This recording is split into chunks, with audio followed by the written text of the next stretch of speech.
Extraordinary problems require extraordinary care. Avail up to 50% off on skin and hair treatments only at WeCare. Summer holidays vandachu, நம்ம GT Holidays vandachu.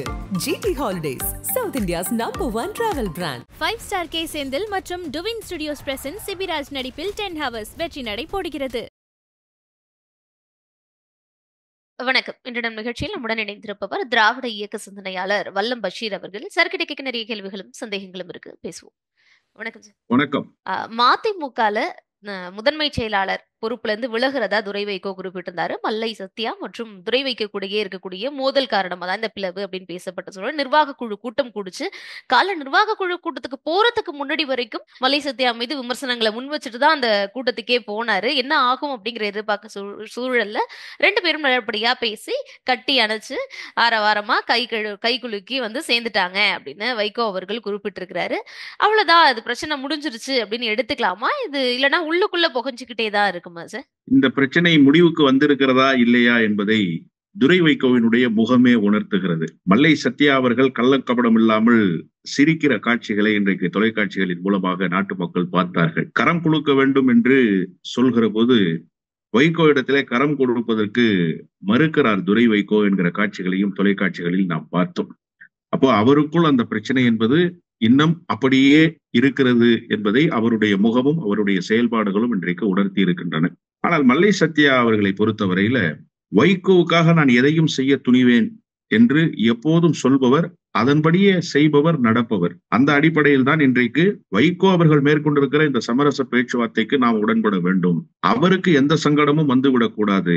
ஏனென்று சொன்னால் அவரால் தான் நாம் இன்றைக்கு இந்த அரசியல் அங்கீகாரத்தை பெற்றிருக்கிறோம் என்கிற அந்த உணர்வு எப்போதும் அவரிடத்திலே இருக்கிறது, எப்போதும் அவரிடத்திலே வெளிப்பட்டிருக்கிறது. இன்றைக்கு கூட பேசுகிற போது என்ன சொல்கிறார்? குடத்தில் இருந்த விளக்காக இருந்த என்னை குன்றின் மேல் இட்ட விளக்காக வைத்தவர் தலைவர் வைகோ. எனவே அவருக்கு சங்கடம் நேர்ந்து விடக் கூடாது என்பதால் தான் நான் இன்றைக்கு என்னுடைய முதன்மை செயலாளர் அவர்களுக்கு வருத்தம் அளித்திருக்குமே, ஆனால் நான் வருத்தம் தெரிவித்துக் கொள்கிறேன் என்று அவர் இறங்கி வந்திருக்கிற அந்த சம்பவம் என்பது முழுக்க முழுக்க அவருடைய அந்த வெளிப்படைத்தன்மை என்பது தலைவர் வைகோவுக்காக நான் எடுத்திருக்கிறேன் என்பதை பட்டவர்த்தனமாக இன்றைக்கு சொல்லி இருக்கிறார்.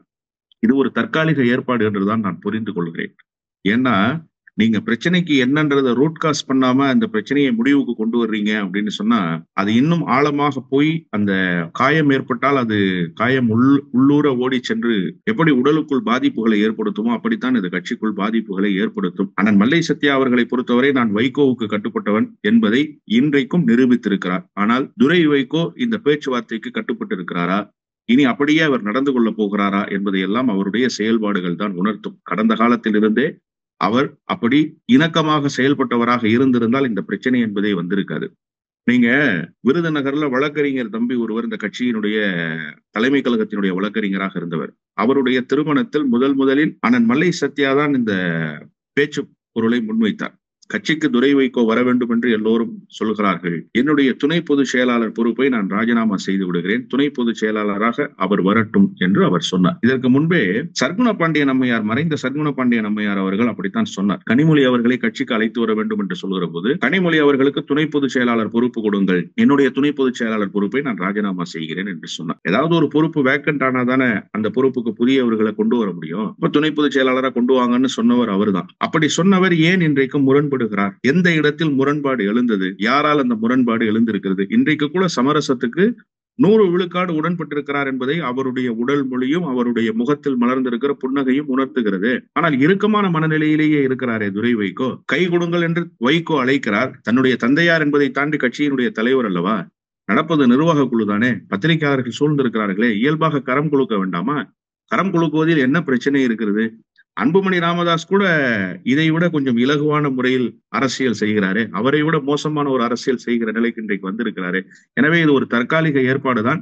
இது இப்படியே இருக்கும் என்று நான் உறுதியாக நம்பவில்லை. நிச்சயமாக இந்த வருத்தம் என்பது இன்னும் அதிகமாகத்தான் போகிறது. இது ஒரு பின்னடைவை மறுமலர்ச்சி திமுகவுக்கு ஏற்படுத்தும் என்றுதான் நான் நம்புகிறேன். நீங்க குறிப்பிட்ட மாதிரி செய்தியாளர் சந்திப்புல உள்ளேயே அரங்கத்துக்குள்ளேயே 2 பேரும் கை கொடுத்துக்கிட்டாங்க. என்னுடைய வலதுபுறம் துரை வைக்கும், இடதுபுறம் வந்து மல்லை சத்யாவும் இருந்தாங்க. எல்லாமே சொன்னாங்க. எங்க முன்னாடி ஒரு புகைப்படம் எடுக்கணும், கை கொடுங்க அப்படின்னு சொன்னப்போ நமக்கு அவர் முகத்துல இறுக்கமா இருக்கட்டும், கைகளை பின்னாடி கட்டினதா இருக்கட்டும், இதயத்தால இணைச்சிட்டோம், எதுக்கு கை கோக்கணும்னு சொன்னதா இருக்கட்டும், கை கொடுத்த பிறகும் கூட அவருடைய ஃபேஸ் ரியாக்ஷன்ஸ் இது எல்லாமே ஒரு விருப்பம் இல்லாத இல்ல வேண்டா விருப்பமா இருக்கோ அப்படிங்கிற மாதிரியான பாக்குற எல்லாருக்குமே ஏற்படுத்துது. ஒரு பத்திரிகையாளர்களுக்காகவாவது அந்த இடத்துல சிரிச்சிருக்கலாமோ துரை வைகோ, அந்த அளவுக்கு என்ன ஆச்சு அப்படிங்கிற ஒரு கேள்வி எழுப்பியிருக்கு.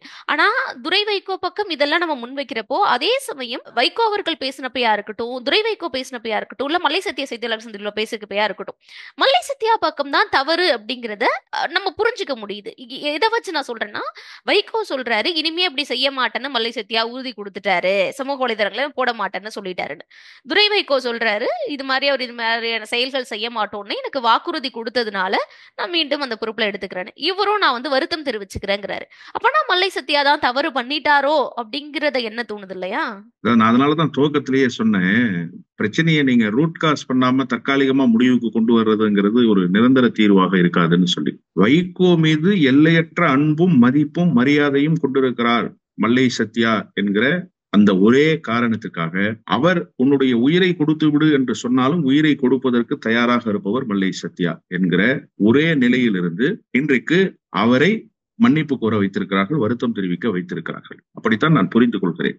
ஏன்னா இந்த பிரச்சனையினுடைய துவக்க புள்ளி எது, எங்கிருந்து இந்த பிரச்சனை கிளம்பியது? திடீரென சமூக வலைதளத்தில் ஒரு பதிவை கொடுத்து விட்டாரா மல்லை சத்யா? இதற்கு முன்பு நடந்தது என்ன? மல்லை சத்யா அவர்களினுடைய படத்தை சமூக வலைதளத்தில் பதிவிட்டார் என்கிற ஒரே காரணத்துக்காக மல்லை சத்யா அவர்களை மறைமுகமாக தாக்குகிற வேலையை இதற்கு முன்பு பல நேரங்களில் செய்திருக்கிற துரை வைகோவினுடைய ஆதரவாளராக அறியப்படுகிற ஒரு வழக்கறிஞர் சமூக வலைதளத்துல செய்யறார். நீ 30 ஆண்டுகளாக உழைத்ததாக சொல்ற, நீ 300 ஆண்டுகள் உழைத்திருந்தாலும் தலைமை பொறுப்புக்கு வர முடியாது என்று சொல்வது யாரை பார்த்து சொல்கிற வார்த்தை? எதற்காக இப்படிப்பட்ட வரிகளை வெளிப்படுத்த வேண்டும்? அதே நபர் தான் சொல்கிறார், நேற்றைக்கு வைகோ, இன்றைக்கு துரை வைகோ, நாளைக்கு டென்னிஸ் பிளேயர் வருண் வைகோ என்று சொல்கிறார். துரை வைகோவினுடைய மகனை குறிப்பிடுகிறார். இதெல்லாம் யாரினுடைய தூண்டுதலின் பெயரால் வந்த பதிவு? இதற்காகத்தானே அவர் எதிர்வினையாற்றினார். எதிர்வினையாற்றியவரை அழைத்து நீங்கள் வருத்தம் தெரிவிக்க வைத்திருக்கிறீர்கள். வினையாற்றியவனுக்கு என்ன முடிவு? குறைந்தபட்சம் அவரை வருத்தம் தெரிவிக்க வைத்திருக்க வேண்டாமா? அவரை கட்சியினுடைய அடிப்படை உறுப்பினரிலிருந்து தற்காலிகமா நீக்கி இருக்க வேண்டாமா? அப்படிப்பட்ட எந்த அறிவிப்பாவது வந்திருக்கிறதா? அதனால்தான் நான் சொன்னேன், இதை ரூட் காஸ் பண்ணாம விட்டுருக்காங்கன்னு சொல்லி. இன்னொன்று, இந்த பிரச்சனையை பூதாகரமாக்கியவர் துரை வைகோ தான். நியாயமாக துரை வைகோ தான் மன்னிப்பு கோரியிருக்க வேண்டும். ஏன்னு சொன்னா, இது சமூக வலைதளங்களில் நடந்த மோதலாகவே முடிந்திருக்கும். இதை எடுத்து கொண்டு எம்எல்எஃப் பொதுக்குழுவில் பேசியது யார்? தாய் கழகம் மறுமலர்ச்சி திமுக, அதனுடைய கிளை அமைப்பான மறுமலர்ச்சி லேபர் ஃப்ரண்ட், மறுமலர்ச்சி தொழிலாளர் முன்னணி, அதனுடைய தொழிற்சங்க அமைப்பு, அதனுடைய பொதுக்குழு நடக்குது தாயகத்துல. இங்க இந்த செய்தியை பேச வேண்டிய கட்டாயம் என்ன இருக்கு? அங்க பேசிட்டு நான் இனிமே இங்க இருக்க விரும்பல, வைகோவை தவிர இங்க யாரும் நல்லவர் இல்ல, அதனால நான் வெளியேறேன்னு சொல்லி வெளியேறாரு துரை வைகோ. வெளியேறது மட்டும் இல்ல, அவர் கார்ல போகும்போது ஒருத்தர் போய் சொல்றாரு, ஆனா நீங்க ஏன் போறீங்க? நான் கொலை பண்ணிட்டு ஜெயிலுக்கு போறேன்னு நீங்க சொல்லுங்கன்றார். யார கொலை பண்ணிட்டு ஜெயிலுக்கு போறதாக சொல்றாரு? துரை வைகோ பதறி இருக்க வேண்டாமா? அந்த இடத்தில் வைகோ இருந்திருந்தால் பதறி இருப்பார். யார பார்த்து என்ன வார்த்தைடா சொன்ன, யாரடா கொலை பண்ணிடுவேன்னு சொல்றேன் என்று பேசி இருப்பார். அப்போ பிரச்சனையை நேரடியாக அண்ணன் மல்லை சத்யா மீது வைக்கிறார்கள். வெளிநடப்பு செய்வது மல்லை சத்யா இப்படி ஒரு பதிவை செய்திருக்கிறார் என்று எம்எல்எஃப் பொதுக்குழுவில் பேசிவிட்டு இவர் கார்ல ஏற போகும்போது ஓடி போய் சொல்றாரு, இது எல்லா தொலைக்காட்சிகளிலும் நேரடி ஒளிபரப்பில் ஒளிபரப்பாகி இருக்கிறது, இப்போதும் காணொலி காட்சிகள் காண கிடைக்கிறது. அப்போ கொலை செய்து விடுவேன் என்கிற அளவுக்கு ஒரு சம்பவம் பேசப்பட்டிருக்கிறது. அதுவும் கட்சியினுடைய தலைமை அலுவலகத்தினுடைய வாசல்ல பேசப்பட்டிருக்கு. அவரை கூப்பிட்டு என்னன்னு விசாரிச்சீங்களா? அவர் மீது எந்த நடவடிக்கையாவது எடுத்தீங்களா? ஏன் அப்படி சொன்னாருன்னாவது கேட்டீங்களா? இப்ப இதெல்லாம் செய்யாம வைகோ எது சொன்னாலும் செய்வார் மல்லை சத்யா என்கிற ஒரு புள்ளியில் கொண்டு அவரை நிறுத்தி வருத்தம் தெரிவிக்க வைத்திருக்கிறார். தலைவர் வைகோ சொன்னார், அவருக்கு சங்கடம் வேண்டாம் என்பதால் தான் இந்த முடிவை எடுத்தேன் என்கிற அடிப்படையில் தான் அவர் அந்த முடிவை எடுத்திருக்கார். அதை தான் அவர் பேசுறார் பத்திரிகையாளர் சந்திப்புல. அவர்கள் தெளிவா சொல்றாரு, அவருடைய பேச்சுல எந்த விதமான குழப்பமும் இல்ல, நிதானமா பேசுறார். இன்னொன்று, வைகோவும் அதை அக்னாலேஜ் பண்றாரு. வைகோவும் என்ன அக்னாலேஜ் பண்றாரு? வருத்தம் தெரிவிச்சிருக்கிறாருங்கிற செய்தி அவர் பேசுகிற போதே என்ன துணி வெளிப்படுகிறது என்று சொன்னால், எனக்காக சத்யா வருத்தம் தெரிவித்திருக்கிறார் என்கிற துணிதான் அவருக்கு அவரிடத்துல வெளிப்படுகிறது. வருத்தம் தெரிவிக்க ஒருவரை கட்டாயப்படுத்தி வைக்க வேண்டிய கட்டாயம் என்ன இருக்கு? இந்த பிரச்சனையை சரி செய்துட்டு போயிருக்கலாமே. அந்த பதிவிட்ட வழக்கறிஞர் மீது நடவடிக்கை எடுத்திருக்கலாம். இல்ல அந்த பதிவிட்ட வழக்கறிஞர் தான் இந்த பிரச்சனைக்கு மூல காரணம் என்கிற அந்த நிலையிலிருந்து இந்த பிரச்சனையை அணுகி இருக்கலாம். கொலை செய்து விடுவேன் என்று பேசிய ஒருவர் மீது நடவடிக்கை எடுத்திருக்கலாம். அவரை கூப்பிட்டு வருத்தம் தெரிவிக்க வச்சிருக்கலாம். இப்ப பதிவிட்ட மல்லை சத்யாவை வருத்தம் தெரிவிக்க வச்சுட்டீங்க. கொலை செய்யறேன்னு சொன்னவன, இந்த பதிவிட தூண்டியவன, அவன் மீது என்ன நடவடிக்கை எடுத்திருக்கீங்க? எந்த நடவடிக்கையும் இல்லையே. இன்னொன்று, இந்த நாடகத்தை அரங்கேற்ற வேண்டிய கட்டாயம் என்ன இருக்கு? எதற்காக நேற்று இந்த ராஜினாமா? நிச்சயமாக இன்றைக்கு நிர்வாக குழுவில் இதை பேசி இருக்கலாமே. இதற்காக ஒரு ராஜினாமா, ஒருவர் என்று சொல்லி வார்த்தைக்கு வார்த்தை குறிப்பிட்டு இன்றைக்கு இந்த சமரசம் மேற்கொள்கிற வரை ஏன் பொறுமை காக்க முடியவில்லை? அப்போ கட்சிக்குள்ள ஒரு சலசலப்பு உருவாக்கணும், இந்த கட்சிக்குள்ள ஒரு பிணக்கு வரணும் அப்படின்னு விரும்பி இருக்கிறார் துரை வைகோ. அதனாலதானே ராஜினாமா. இன்னைக்கு ராஜினாமாவை வாபஸ் வாங்கிட்டாரு.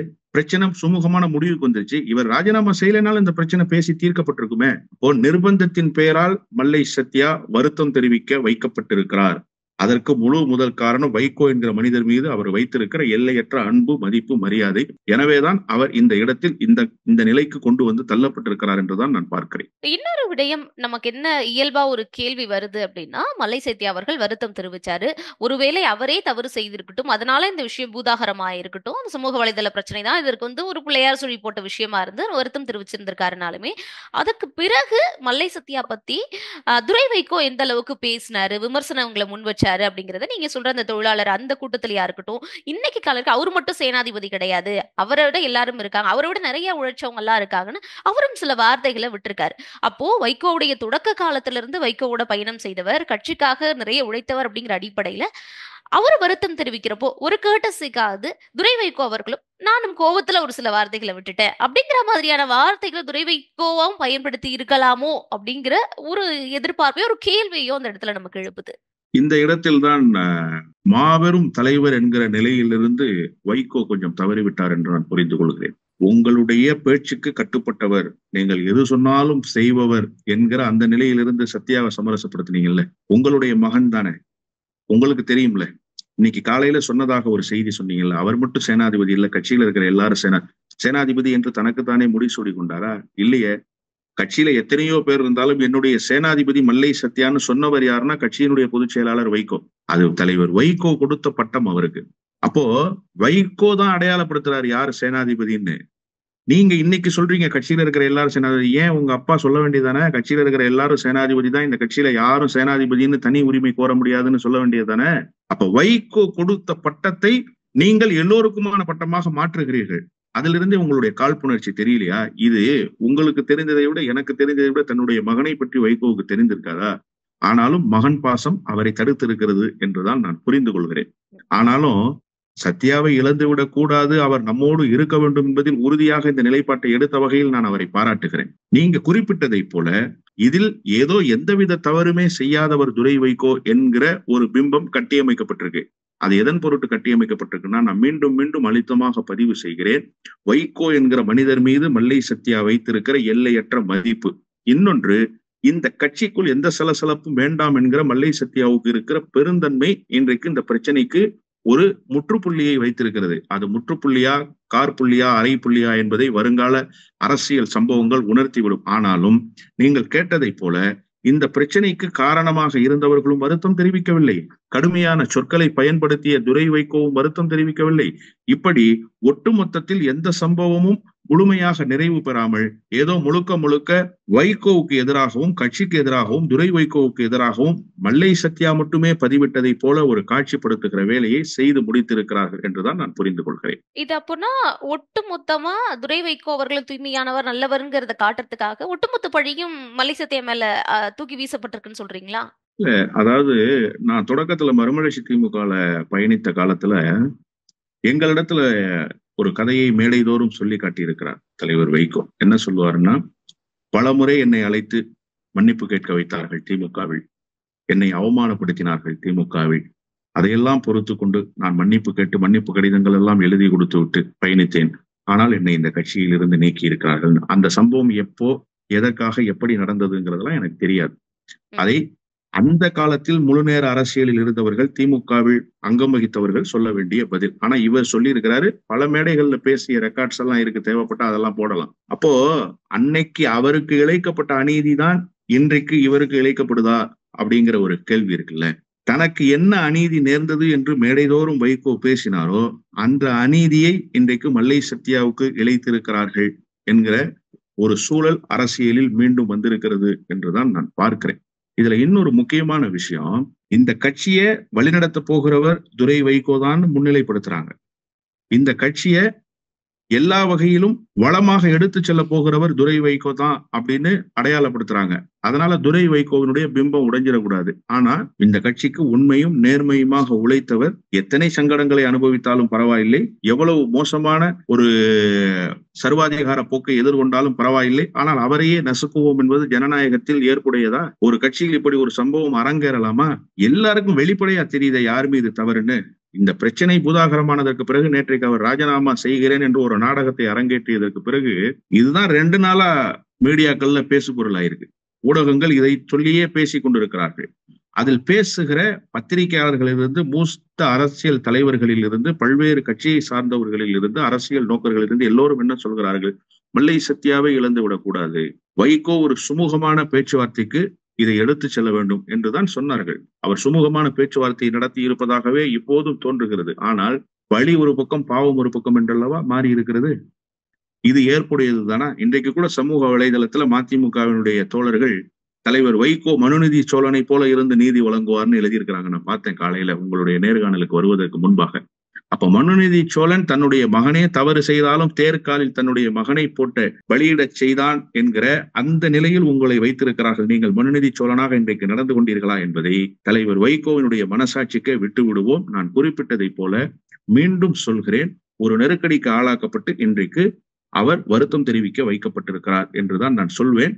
பாதிப்பை ஏற்படுத்தியவர் அவர் அல்ல, பாதிப்புக்குள்ளானவர். பாதிப்பை ஏற்படுத்தியவர் எந்தவித சங்கடமும் இல்லாமல், இப்போதும் நீங்கள் குறிப்பிட்டதை போல கரம் குலுக்குவதற்கு கூட தயாராக இல்லாமல், தன்னுடைய அந்த ஈகோதான் பெரிது, கட்சியை விட, தன்னுடைய தந்தையை விட, தலைவரை விட, தொண்டர்களை விட ஈகோதான் பெரிது என்பதை இப்போதும் இந்த மேடையிலும் உணர்த்தி இருக்கிறார் என்றுதான் நான் பார்க்கிறேன். மல்லை சத்யா அவர்களை எப்படி ஓரம் கட்டலாம், இல்லைன்னா எப்போ கட்சியை விட்டே அகற்றலாம்ங்கிற ஒரு காத்திருப்பு அப்பனா அங்க மதிமுகக்குள்ள நிலவுதோங்கிற ஒரு கேள்வி எழுப்புது. ஏன்னா நீங்க குறிப்பிட்ட சொல்லுங்க, நான் கொலை பண்ணிட்டு ஜெயிலுக்கு போறதுக்கும் தயாரா இருக்கேன் அப்படின்னு சொன்ன நிர்வாகியா இருக்கட்டும், 30 வருஷம் இல்ல நீ 300 வருஷம் உழைச்சாலும் சரி தலைமைக்கு வர முடியாதுன்னு சொன்னவங்களா இருக்கட்டும், இப்படியே ஒவ்வொருத்தவங்க பயன்படுத்தக்கூடிய வார்த்தைக்கு பின்னால ஒரு பெரும் கோபத்தை தாண்டிய ஒரு சாதிய வன்மமும் கலந்திருக்கோ அப்படிங்கிற சந்தேகத்தையும் எழுப்பியிருக்கிறது மட்டும் இல்லாம, வைகோ அவர்கள் இருக்கிறதுனால மல்லை சத்யா இப்பொழுது வரைக்கும் இந்த நிலையிலாவது இருக்கிறார், வைகோ காலத்திற்கு பிறகு அவருடைய நிலை என்னவாகுங்கிற கேள்வியை சேர்த்து எழுப்புது. அதாவது வைகோ காலத்துக்கு பிறகு இந்த கட்சி இருக்குமா அப்படிங்கிற ஒரு கேள்வி இருக்கு.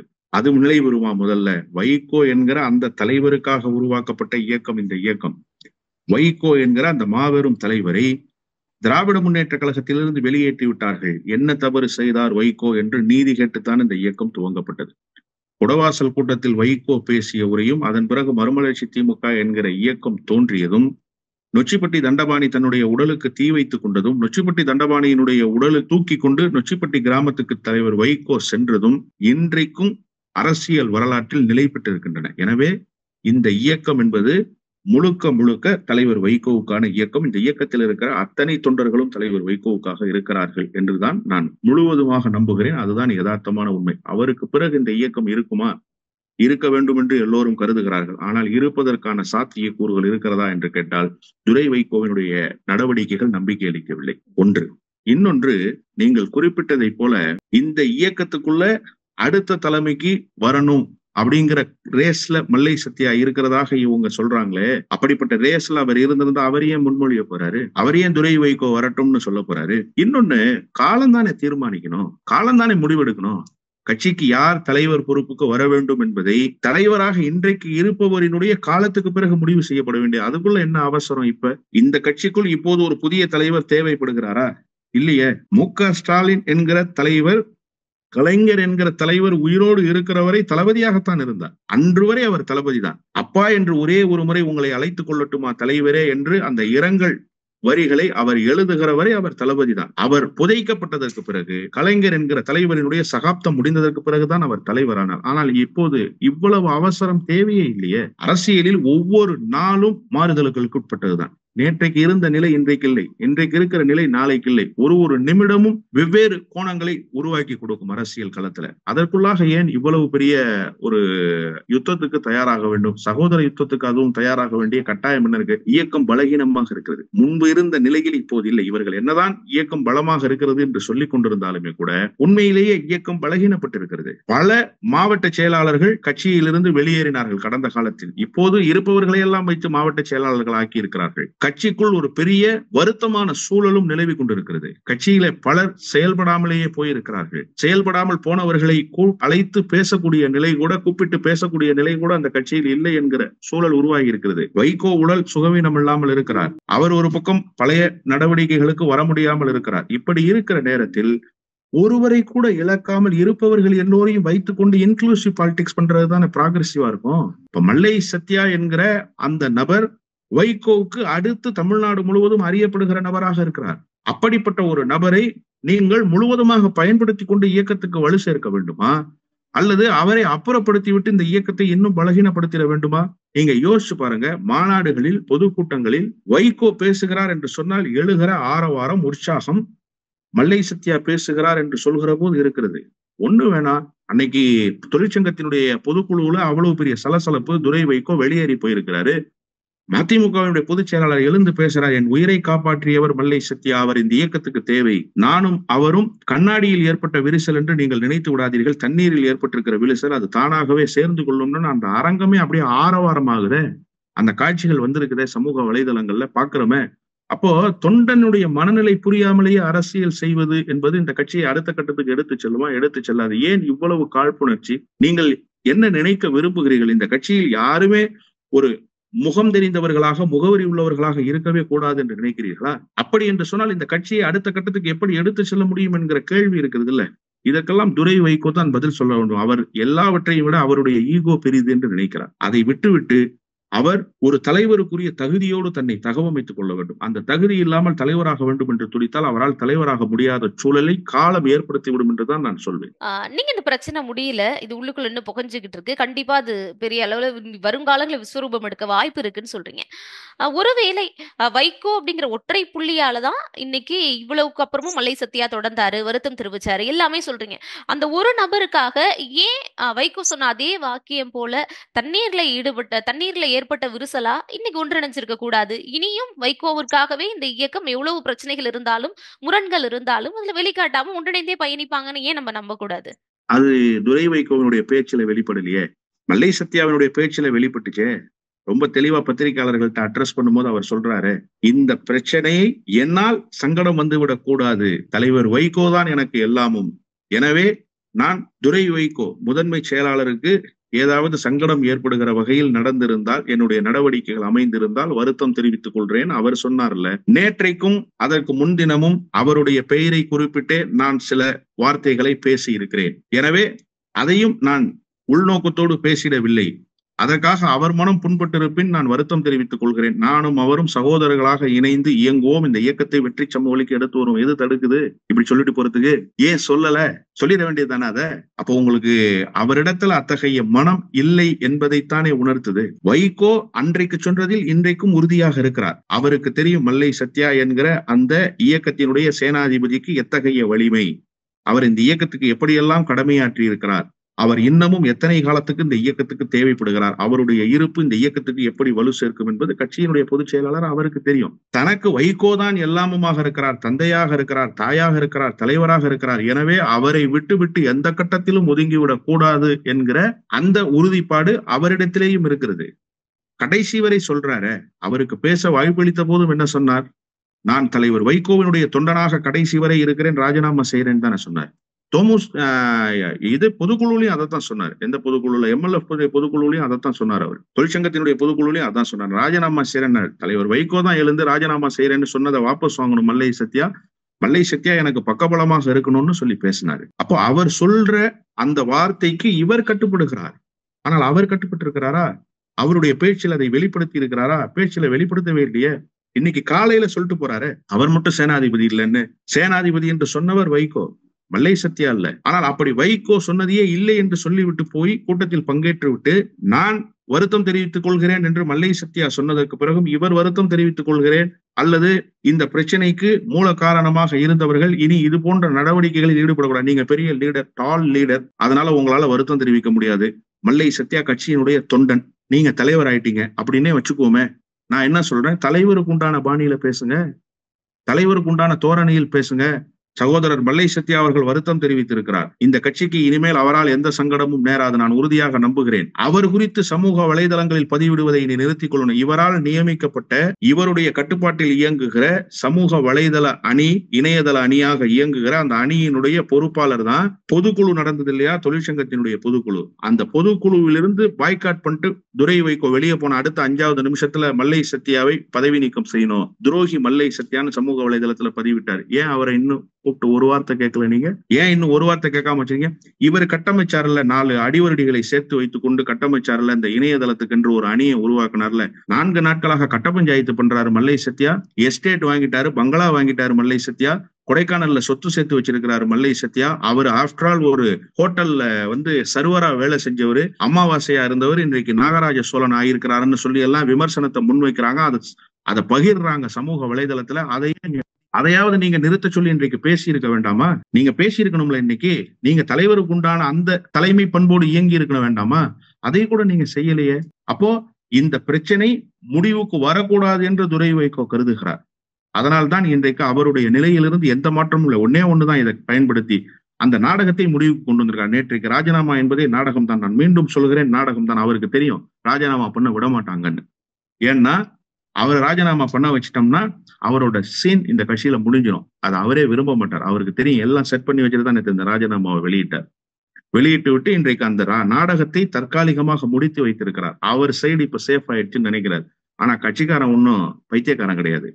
தலைவர் வைகோவை பார்த்து வளர்ந்திருக்கிற, திராவிட இயக்கத்தை உள்வாங்கி இருக்கிற மறுமலர்ச்சி திமுகவினுடைய தொண்டர்கள் விவரமானவர்கள். அவர்களுக்கு தெரியும் என்ன நடக்குதுன்னு. நிசப்தமா உள்வாங்கிக்கிட்டு இருக்கிறான் இந்த கட்சியில என்ன நடக்குதுன்னு.